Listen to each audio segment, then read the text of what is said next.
The Earnestly Speaking podcast is a show that is founded on free-flowing conversation and may at times venture into mature subjects. Listener discretion is advised.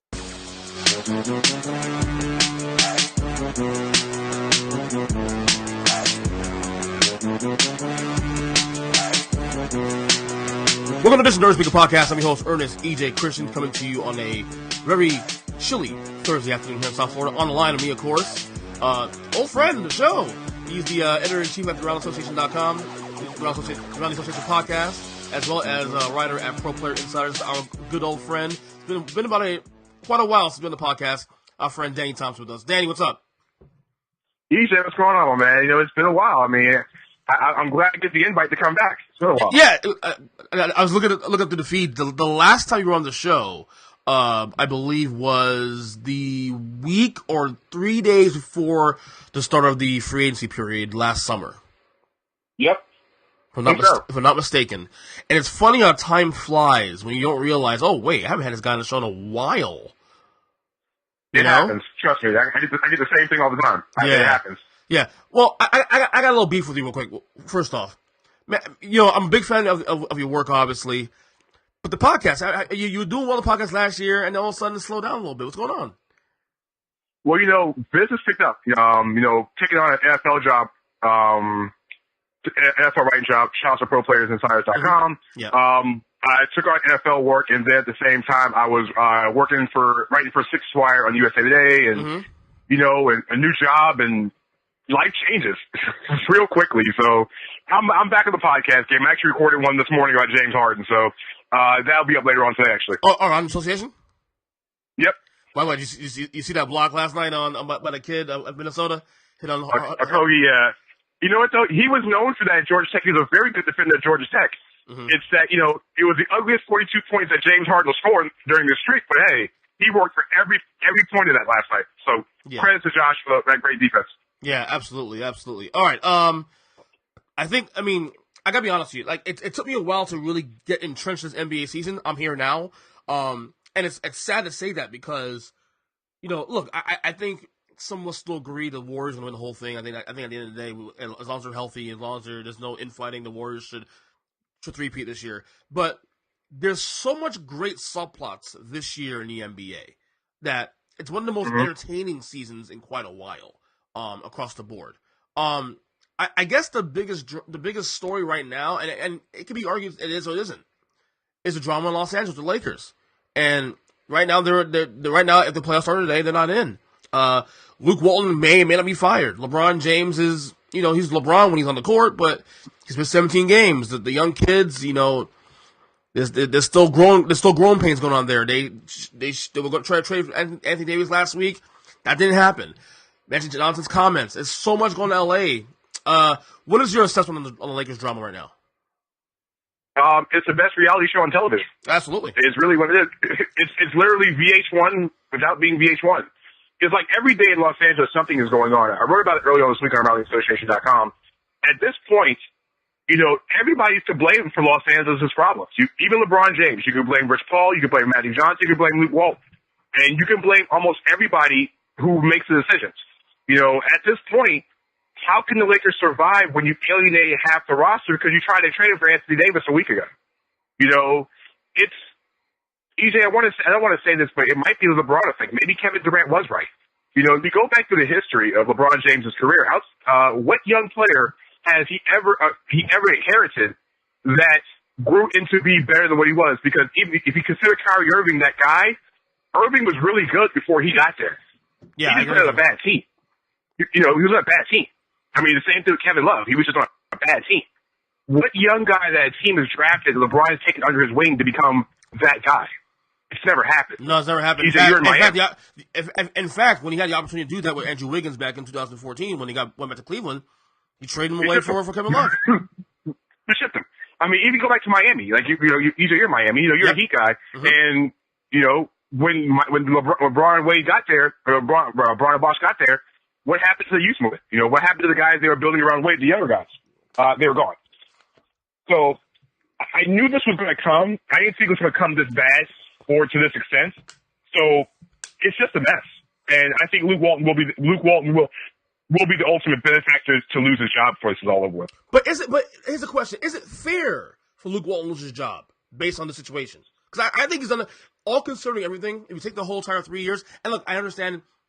Luke wasn't Magic's hire. That was a Jim Buss hire, Mitch Kupchak hire prior to to Pelinka, Manny Johnson, and I get all that. But is it fair to put all the blame, to place all blame here on Luke Walton? Because in my opinion, given what he's had and given what he's been presented, and even all the circumstances surrounding, he's done a pretty decent job, actually. In some cases he has, but there have been some things that Luke can really say, you know what, I didn't do a good job, like the rotations. The rotations on the substitution patterns, the team rotations on defense. At one point, is Lonzo Ball that important of a defender? Mm-hmm. Because ever since Lonzo Ball has been out, the Lakers have not learned how to defend anything. The Lakers can't do much of anything right now. It's sad to watch the Lakers play defense right now because they can't defend anybody right now. Right. They can't defend anybody right now. So it's like, what do? You have veterans fighting. You have Michael Beasley trying to challenge Luke Walton in the locker room, and which got him shipped out. And Luke has his faults in this. I'm not saying he should be the asphalt, but if you're going to fire him, listen, the substitution patterns are terrible. Using Rondo off the bench when he should be a starter, that's another problem. So, there are some faults in all this. And sometimes, EJ, you've been around basketball long enough. Yeah. Sometimes the fall guy is the head coach no matter the situation. His job, he gets paid $1 million to figure out the roster mess. And he inherited one. His job was to figure it out, and so far he has not done that. We see Dave Blatt on LeBron James's watch. Well, I say LeBron James's watch because, we know although he's not the GM, let's be real, the guy has more influence than anybody in the league right now outside of the commissioner. But we saw Dave Blatt as a number 1 seed off an NBA Finals appearance get fired anyway. At this point right now, it feels like LeBron is starting to gain a reputation of being a coach killer. Listen, you know what? If you give him that this distinction, it's kind of warranted at this point. If you think about it, Mike Brown, one of the most successful coaches in Cavs history. What happened to him? He got 86. Mm-hmm. You look at Tyronn Lue.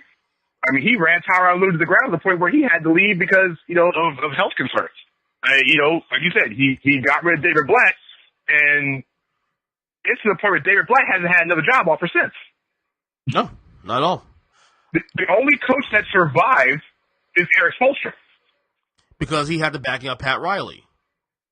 That's the only one that survived. Yeah. And I'll be honest with you, if Pat Riley wouldn't have been there, Spoelstra wouldn't have survived either. You're probably right.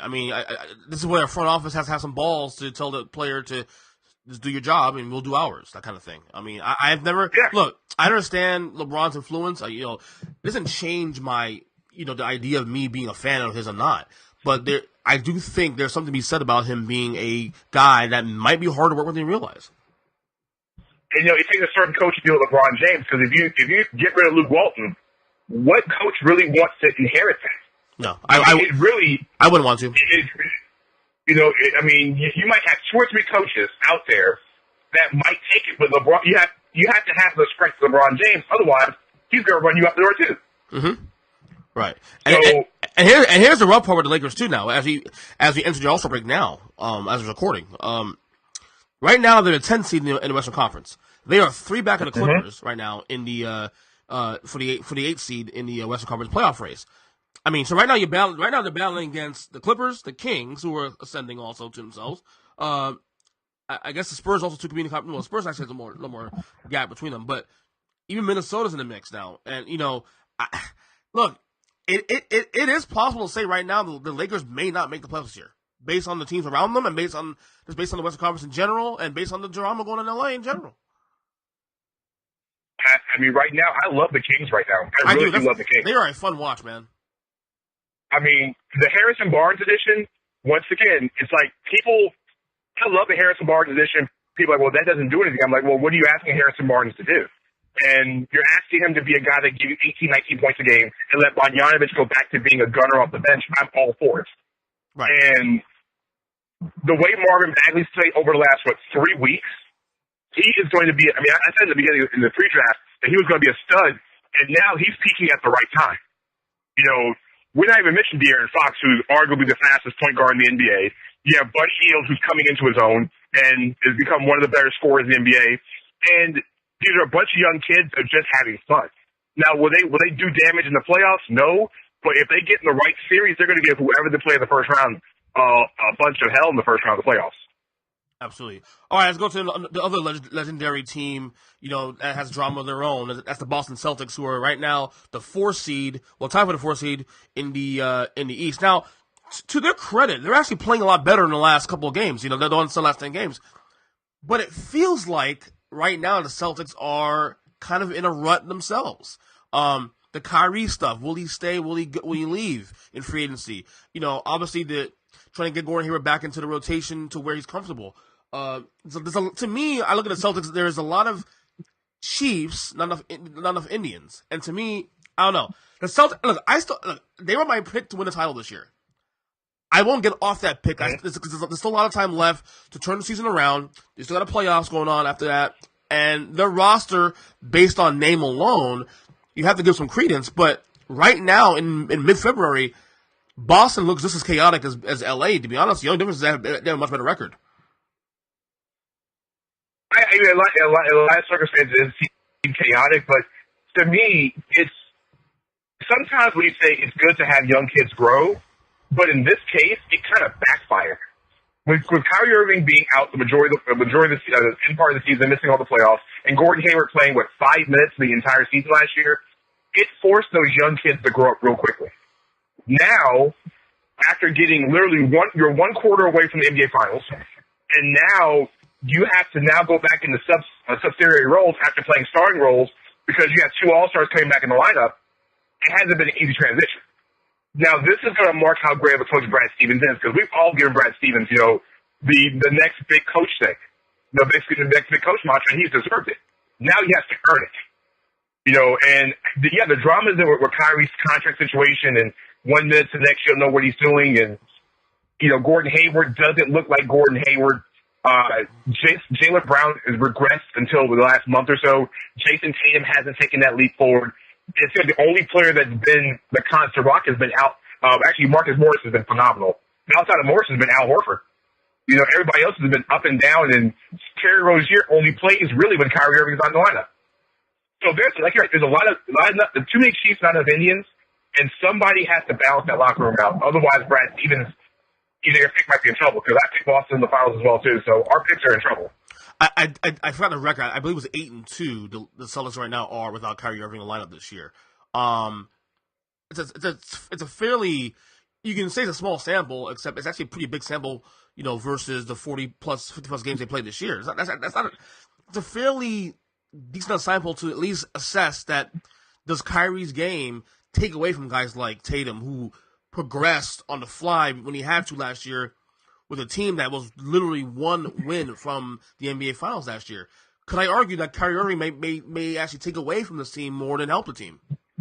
I know you mentioned 10 games was like a small sample, but even to take away 10 games, look at last year. Look how good the Celtics were last year without Irving. Yeah. And it puts Danny Ainge in this real interesting conundrum because, okay, Kyrie Irving is a top 10, 12 player in the league. But are we better without a guy who's a top 10 or 12 player in the league? That's the real question in Boston. Because Terry Rozier is really good. It just seems like Terry Rozier just shows up when Kyrie Irving's not in the lineup. And so you're 8-2 without him. I don't want to quote the numbers last year, but I know they were good enough to make Eastern Conference Finals last year. So obviously they were pretty good last year without him. Yeah. So it could be the fact that, Kyrie's game is more a one-on-one game, because he's so good off the dribble, because he's such a good shot creator. He does so much with the ball in his hand. You're right, it takes away from a guy like Tatum. It takes away from a guy like Jaylen Brown. Unlike Terry Rozier, who isn't as great of a shot creator, but he knows how to get the ball around the court. Kyrie looks more for a shot, in more cases than not. So it could be, you're right, it could be the case of, Kyrie might make guys not play to their best potential, which sounds like a situation that he left from when he went to Boston. Right. Yeah. Yeah. It's so many eerie similarities between him and LeBron James is scary. It is, and then you have obviously look. That talk has died down the last couple of weeks because a lot of it too is other things to talk about because it's everything. Well, just when you get into one story, another story pops up. The idea that Kyrie might be open to actually reuniting with LeBron James next year in LA. There's a speculation about Kyrie, who at a team function back in October said that he would want to stay in Boston, long term, but now. Now there's no speculation about him possibly leaving anyway. There's all this drama. I mean, I've always viewed Kyrie Irving as a very talented but flaky dude. He's a very weird guy. Well, the thing with Kyrie is that people forget to realize the statement he made at Boston at the team thing at TD Garden was, "I want you back if you want me back." That's the real quote that you guys should take out of it. People should take out of it. It's the "I want to be here if you want me to be here," which kind of puts you mean Danny who, the team or the fans? Is the question. I mean, I don't. That's the open-ended part of it. Right. Kyrie didn't say, "I want to stay here." He just said, "I want to be here if you want me to be here," which gives him an open out to say, "Hey, listen, I wanted to stay, but you guys didn't want me to stay." Which means, as you say, the front office, the fans want him there because it's Uncle Drew, it's Kyrie Irving. It's the top 10 to 12 player in the league, and the Celtics don't have one of those. Right. Very few teams really have them. But what I think that state was meant for the front office saying, "Okay, I saw what you guys did last year without me. We're going to do it this year, but if you guys want to keep me here long term, I would love to stay here long term." So he kind of bought himself an out if this doesn't work. So he doesn't look too bad in the public eye because he didn't commit to the team long term. That's a good point. It's a very good point, actually. Early prediction. I mean, right now we're still mid-season, All-Star breaks this weekend. Do you think he stays long term? Right now, no. I mean, we forget too also that Boston wasn't even on their list. Was even on his list originally. So the original list hit when at Cleveland when he asked to be traded. Minnesota, San Antonio, Miami, and New York. Those are the original 4 teams on his list. So, I mean, should we really be surprised if he does leave after this year? I mean, maybe not, I guess. I would say right now, I think it's 60-40 right now. But the playoffs will determine everything. 60-40 he leaves right now, in my book. Well, you have to what? At least make the finals to justify staying, I guess? I think you have to make the finals to justify him staying there. And you also have to justify Anthony Davis being able to acquire Anthony Davis. Well, let's touch on that real quick. That situation's gotten weird, too. No trade. And look, the Pelicans could have sit on this thing for another year and a half. They could do that. They have his contract until 2020, until June 30, 2020. What do you think that ends up? Do you think he'll get moved over the summer? Do you think he'll move next year? Or what do you think has to happen with that? Could he? I think. And also, one quick, the other option, which is obviously he said he wants to get traded, but could he actually save the relationship with New Orleans between now and whenever the end of that contract happens? I think right now, this relationship is almost to the point where you can't fix it at this point. Right. I mean, the comments he made the other night, the team gave up, and he only scored 3 points in the game. So, I mean, he just made a comment saying my team gave up, and you scored 3 points in the game. I think right now, Anthony would love to stay, but I think Rich Paul is in his ear about getting out of there. I think, nowadays, it's difficult for small market teams to keep superstar players. And especially when you have superstar players with superstar agents. Before Anthony Davis joined Clutch Sports, I would have said, yeah, Anthony Davis was another guy to stay in New Orleans. But I think the narrative of Kevin Garnett's career is the narrative a lot of guys don't want to have. Is being with one team for 10, 12 years and never winning and wasting all your years, which he has never won a championship. Right. So I can understand if you're not winning. I can understand the desire to leave the market. And for the record, too, to forget the winning part, I don't think anybody in New Orleans cares about the team. Honestly, that's a football town. Their attendance is atrocious. I think at the same time, you have an ownership group that's all about the football team. Yeah. They're all about the football team. They don't have basketball owners. Nothing against the Bensons, but Gail Benson's they're a football family. Yeah. Their front office is ran by the Saints. Yeah. So it's kind of a second interest to them. It's like a hobby. And it's sad because the Pelicans have a top 5 player in the league, and you're letting him walk away because, like Anthony said, they don't really pay much attention to them. And so how can a team, it's a football town, but it could be more than a football town if the football folks would get away from the team. Right. If you got some people who think like some new life in the franchise, a new owner that really wants to win, I think New Orleans is a great town. You can fix that problem easily. You see how they're rabid about the Saints. Mm-hmm. They want to win. I think the city of New Orleans would love to have a successful basketball team. Yeah, I mean they love LSU too. Also, LSU football. I do think though, they'll end up being contracted or being moved to Seattle at some point. I don't think the NBA wants to have any of that any longer. I think the contraction. I think that's the reason why they went and got the Bensons, because it's a stable ownership group.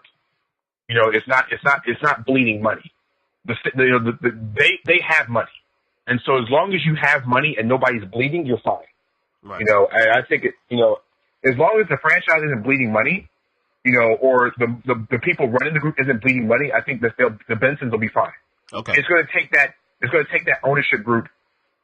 I don't think the NBA wants to do any more contracting. I think if Seattle gets anything, it will be expansion team. Okay. It'll be expansion team. I think Silver wants to expand because I think he wants to get either get Memphis or New Orleans back out east. Okay. All right, let's go through the standings real quick. I'm gonna go through 1 through 8, the playoff teams right now.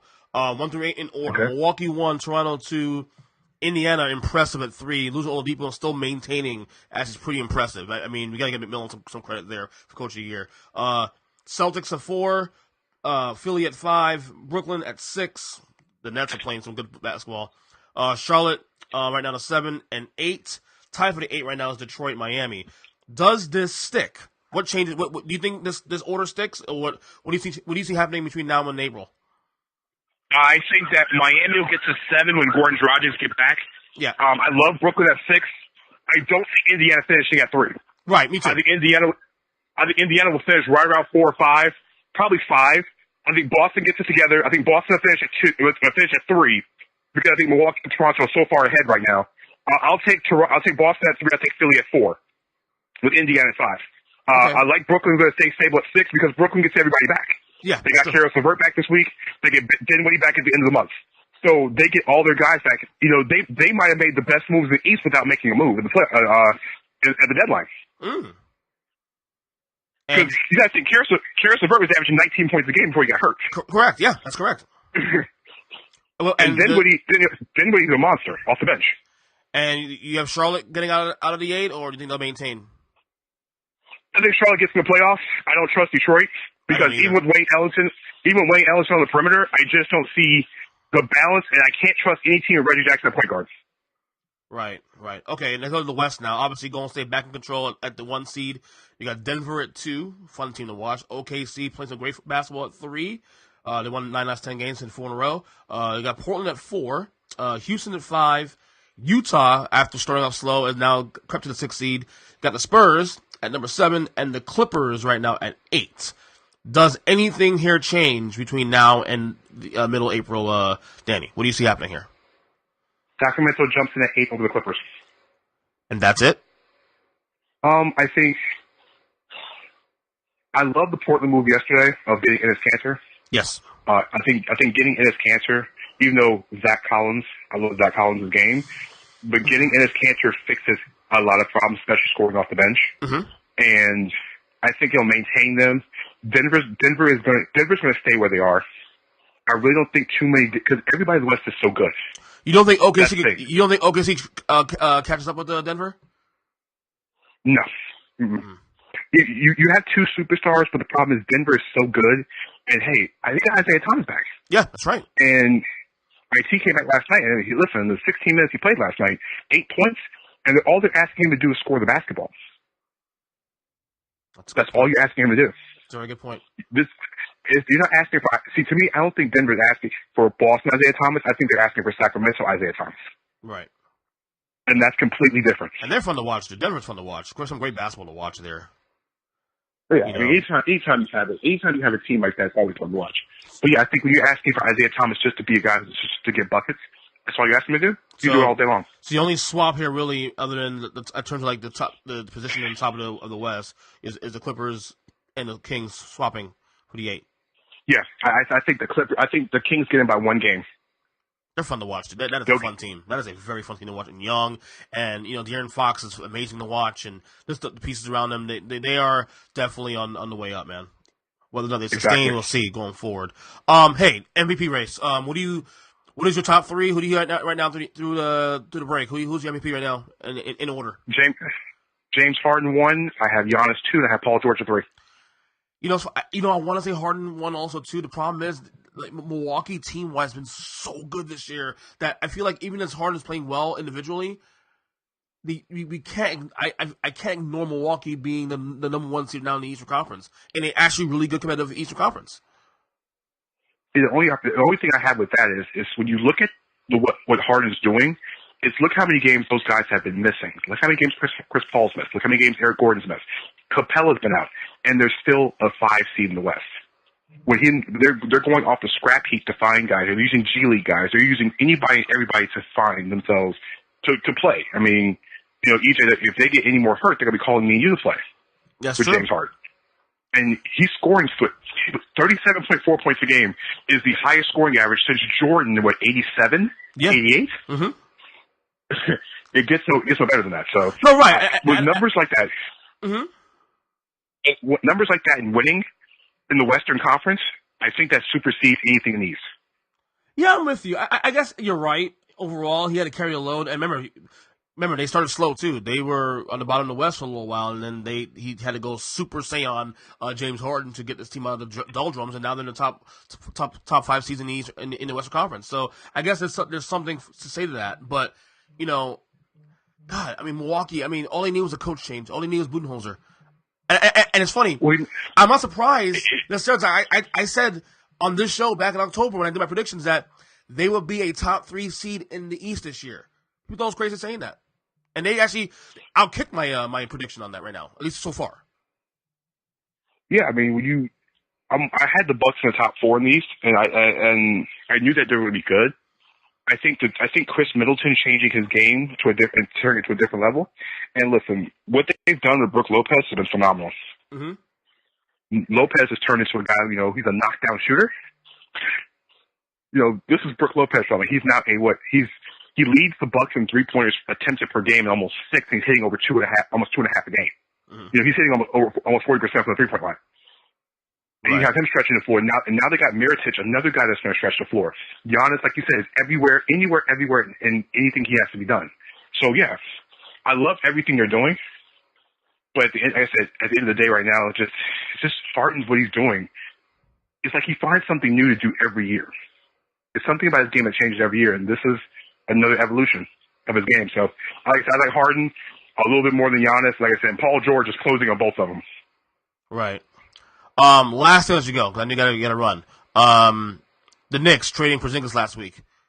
Was that the right move? Do you think they actually know something that we don't know, or we may assume about them maybe getting some stars? Obviously, they're in position right now to possibly get the number 1 pick in the draft this coming spring to get Zion Williamson, assuming he declares.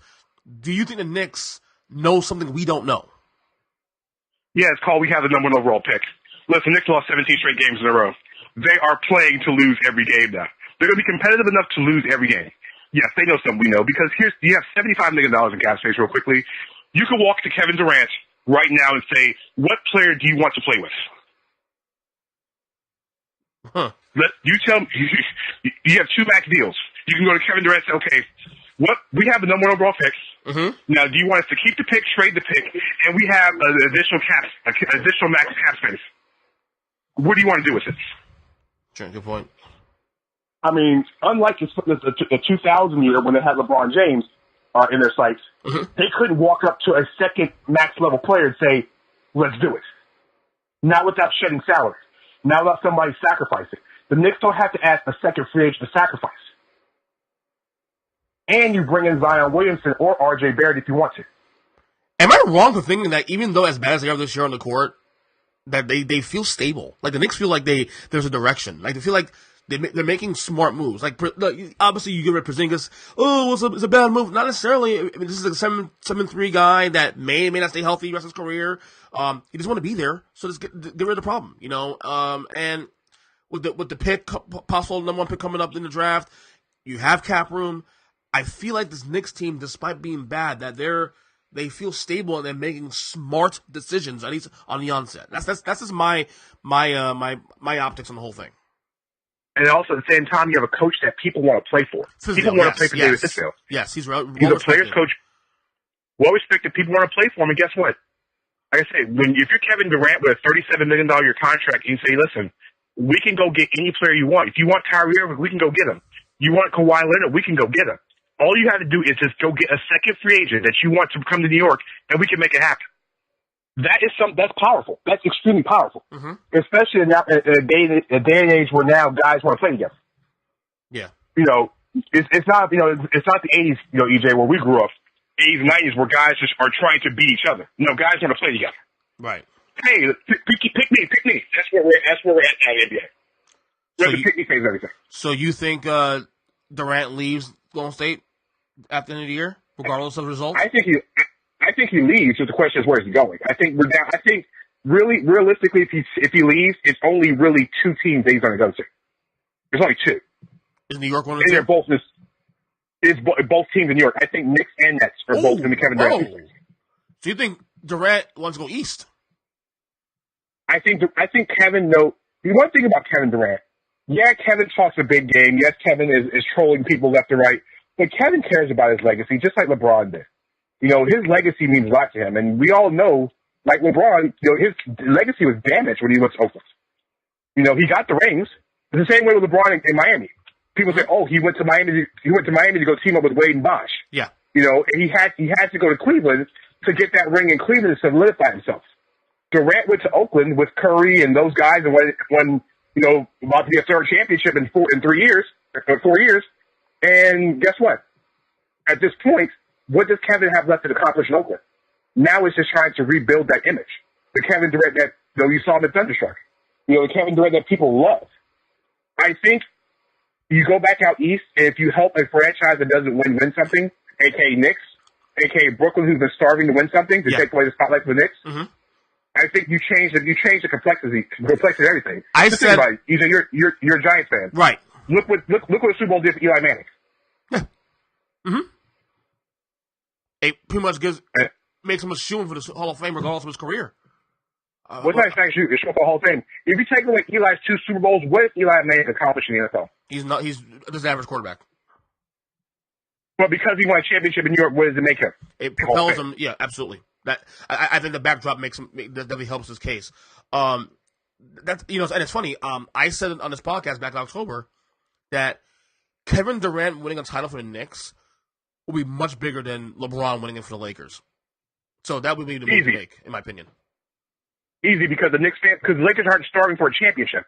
Don't let Lakers fans fool you. They're not starving for a championship. They just won a championship less than 10 years ago.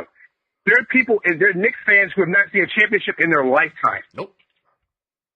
That's a difference. They haven't gone to the finals. They haven't gone to the finals. Literally this year, it'll be 20 years. They went to the finals. I don't really count that one because that was a shortened season. Shortened season, 8 seed, and an 8 seed too. Beat my team in the first round for a record, but okay, whatever. Yeah, but I don't count shortened seasons as a full season because it really wasn't a full season. No. If we had a full 82 games with the Knicks won a championship that year, no. With that roster, no. No. Although it was a good roster, considering it was a good roster. It was okay. I mean, but it wasn't a championship roster, and not to mention guys were hurt that year. It's a 50-game season. Those guys Knicks guys were just in better shape than everybody. That could have been another reason why they won. Yep. Very true. Anyway, follow my man Danny Thompson on Twitter, of course, at Danny3Thompson.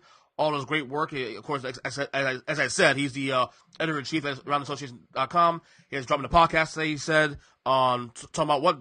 You said Joel Embiid? No, James Harden. Oh, James Harden. Talking about James Harden, the streak, and what does it mean for the MVP race. So actually, it's funny how you asked me the MVP question. Those pods, man. Those pods are awesome. I eat up those pods, bro. I love those short podcasts, man. 10 minutes in, boom, boom, out. Yeah, it's like, you listen to a segment. I learned a lot about, podcasting over the years. And really, most people listen to about, X amount of time of podcasting. That's why I do 15-minute pods. I'm the quick, biggest simple. podcast horn. If you, let me tell you right now. If you want to talk about podcasting, if you want to bounce any podcast ideas around, just come to me, man. I'm the biggest podcast whore on the planet. Not only do I do podcasts, I intake so many podcasts. So trust me, if you put out content, I'm listening to you. You do. You know what I'm saying? EJ, it's been great, my bro. All right, Anytime. bro. We will talk soon, though. Okay? Yes, we will. All right, buddy. Be good.